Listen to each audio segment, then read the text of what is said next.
Hi Virgo. Now, this is the time of the year when the sun comes back round to the same place, and it's a very practical place. And so the material and physical aspects of your life here on Earth are going to be highlighted, particularly up till the 19th. So basically, it's right up your street, Virgo, because it might mean that you've got to deal with a lot of detail.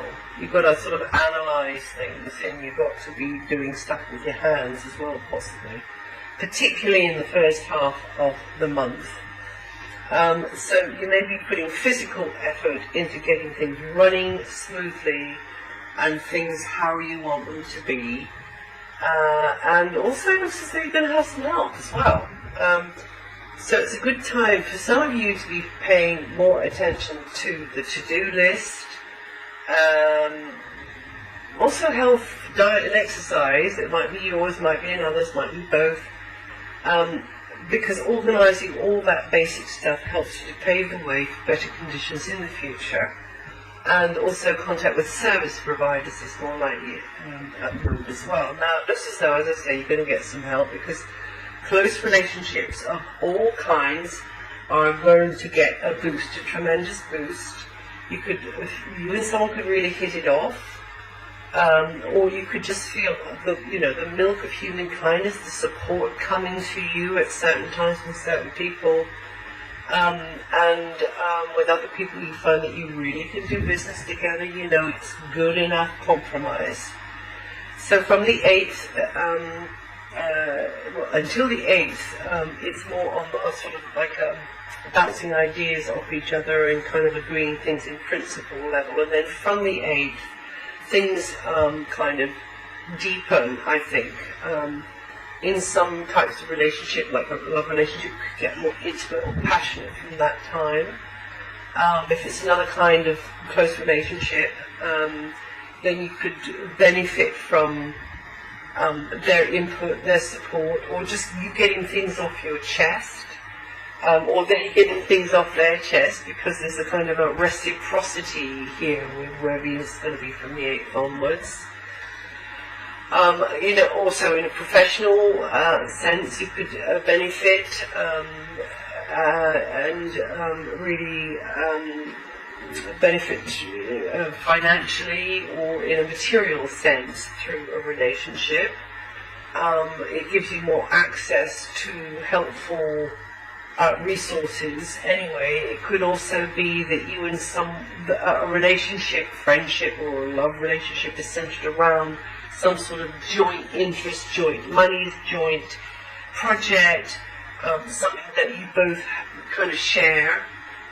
So there's a kind of this reciprocal feeling on that level of things as well. But also, it's quite an emotional area too. So feelings, emotional feelings, could tend to be a little bit nearer the surface, and there will be moments, that you feel that. But also, I think very much you will have the resources, be they material ones or emotional ones, at hand to keep you happy. The emotional support is going to be there. Now, until mid-month, Mercury is going to be very much focused on the to-do list, practical chores, perhaps correspondence, general paperwork, and a myriad of other little details. Keeping a steady weather eye in health as well, yours or another's. And dealing with the mechanical details of daily life, that's definitely going to be a keynote. So vehicles or travel or transport may be emphasized at this time. And then from mid-month, information exchange in a personal, professional sense is very well highlighted, very busy, shows that two heads are better than one, and you'll probably enjoy bouncing ideas off one another. You could be very informed by someone, you could learn a lot from somebody, or they are learning a lot from what you're giving to them. So all of that could help you clarify your own thinking on something.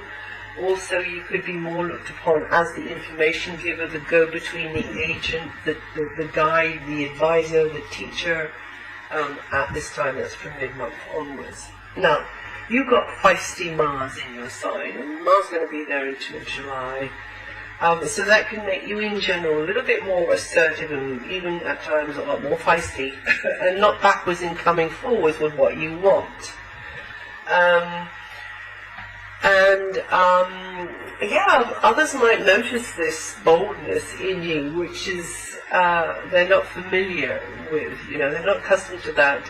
Dealing with mechanical details of daily life are going to be a keynote. More hustle and bustle around you and a busier time around you is going to be a keynote, I think.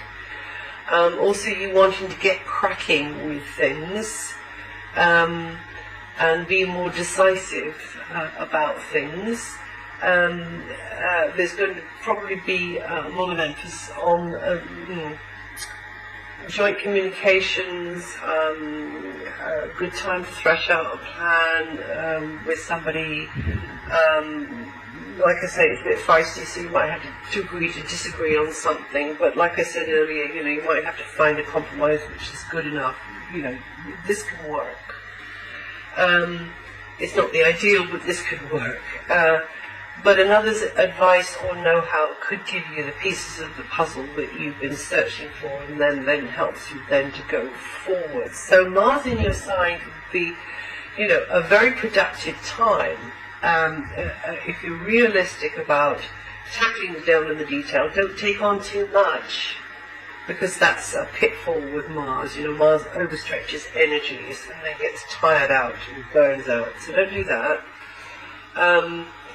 But definitely catching up with the to-do list or things gathering dust in the corner, applying your know-how or learning some new know-how. This would be a very good thing to do with Mars in your sign. Venus, which could be a female influence, but doesn't have to be, is going to be there to help you. So you'll be teaming up with someone and you'll feel supported through close relationships.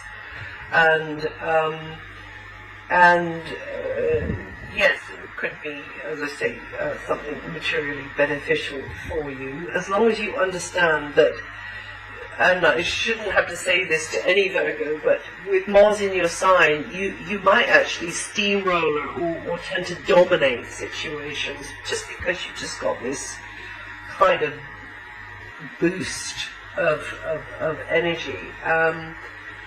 So Mars will give you the decisiveness, the assertiveness, the energy to deal with whatever comes along. So Mars coming into your sign will come into your sign at whatever level you are or whatever stage you are in your life. So it's going to affect people differently. I mean, it's in there for such a long time that I would say the overview is that you could get an awful lot done and be glad you did it at the end of the transit.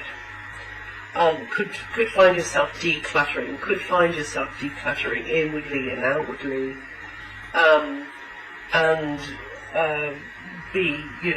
look over your shoulder and realise just how much ground you've covered. Now, having said all that, this month, February and March, Mars is going retrograde.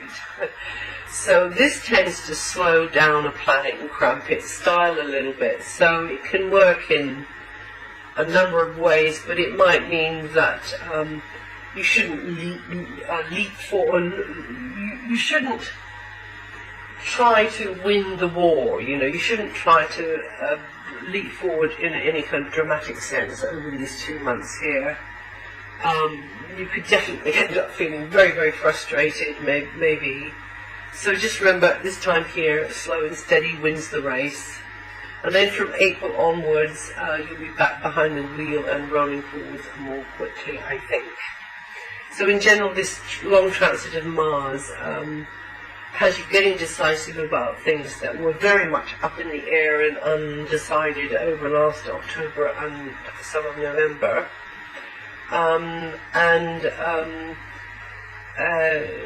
You can feel very action-orientated, and by the end of the transit be very much ready for the next chapter in your life. Others can see you as being a lot more attractive, actually, and confident, and courageous and bold, and be admiring of your bravery in some way, you know. And see you, as I say, as being a lot more attractive. So just be aware of that. And great time to be connecting with others, flitting hither and thither, connecting with others over the wires, and developing yourself physically, mentally, your outer image, but your inner self, definitely to be doing that, and your sense of self-identity and your sense of power. But try not to overdo it, as I said before. From the 19th, you'll be cooperating and liaising, and perhaps a friendship or a professional relationship could be deepening then, or there's more understanding between you. Now, every month I mention the slow-moving planets, but I'm not going to do that this month, because you can always go to my website and just read about the slow-moving planets.